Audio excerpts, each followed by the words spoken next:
Hello everyone, welcome to my channel. Please subscribe and hit the bell icon. The Curse of Oak Island recap, the one that got Rick Lagina smiling. Rick Lagina said early on in this week's episode of The Curse of Oak Island that the excitement was ratcheting up a bit, but by the end it had gone into overdrive for both him and for fans.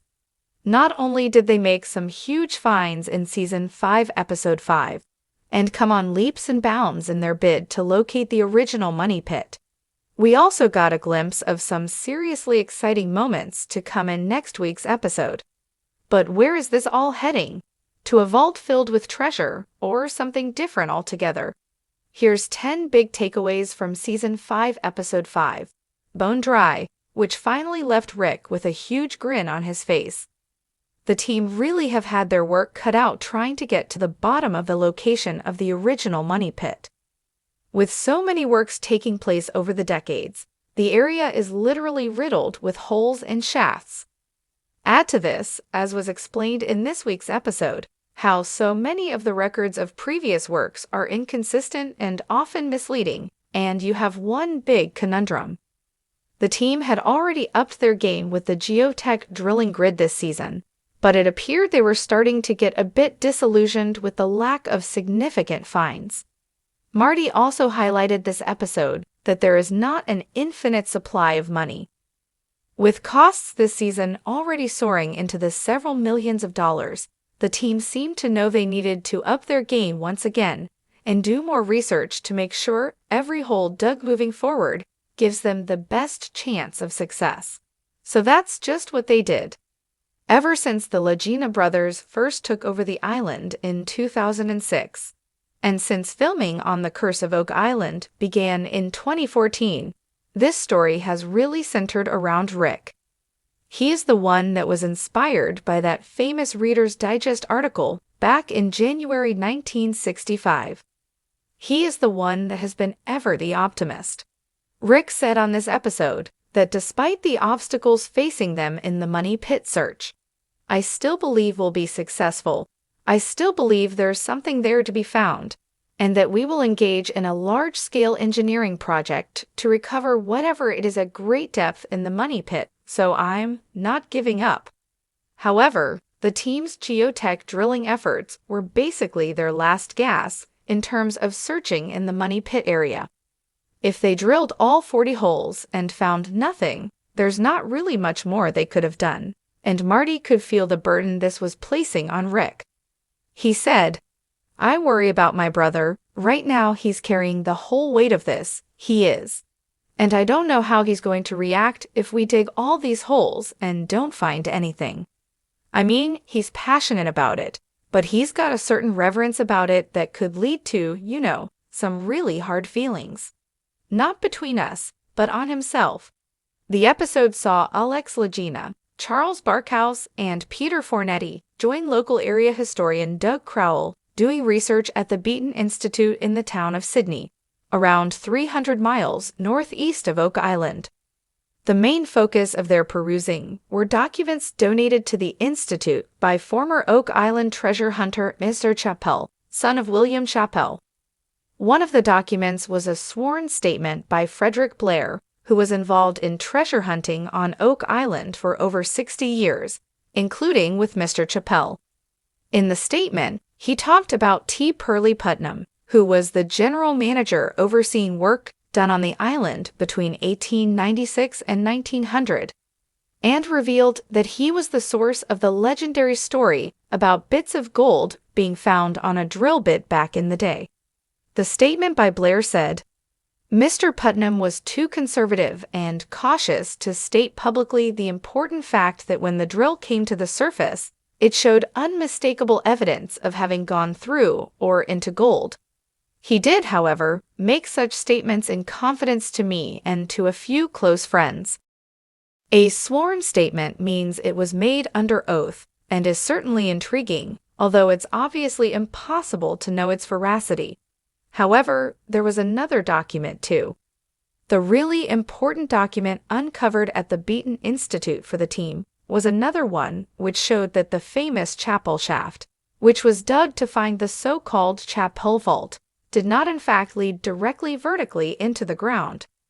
Rather, the bottom of the shaft ended up 10–12 feet north of where the top was, which meant it missed a very important area which may well have included the vault. Before this document was found, the Oak Island team apparently didn't realize how far north the shaft went, and so had not taken that into account when planning their initial geotech grid.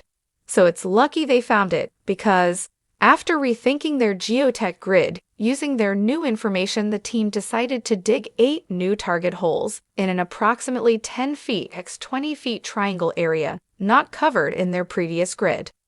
They hoped that first of these, a borehole marked H8, would finally lead them to the elusive Chapel Vault. As well as the remarkable discoveries they did end up making in H8, which we talk about below, the good news for fans is there's also something very significant about it that we already know. A8 was the borehole shown in the Digging Down episode with Maddie Blake at the start of the season, which it was revealed the team believe is above the original money pit, and which we saw them about to start drilling down into with a huge 60 in caisson. Charles Barkhouse told Rick Lagina on this week's episode, "I think I know what you're thinking. You're thinking that this hole's going to be it." It looks like he could be right. With all the excitement surrounding the money pit, even the metal-detecting wizardry of Gary Drayton had to take a backseat this episode. But the discovery of a rose-headed ship's spike on the so-called boulderless beach was definitely a significant find. The discovery was run past archaeologist Laird Niven, who said it was definitely from the 18th century, and that it was consistent with there being a wharf on the island at some point. But what for? Dave Blankenship joked that for a spike that size you'd need a ship the size of the Titanic, but that might have been slightly optimistic. Narrator Robert Clotworthy speculated more realistically. Could it have been a place for a pirate to offload his treasure? Perhaps 18th century privateer turned Oak Island landowner Captain James Anderson. The H8 borehole was set on the exact location of the drill platform of 1897, when works on the chapel shaft took place. Initially, despite Rick's positive outlook, it looked like H8 was going to be another dud.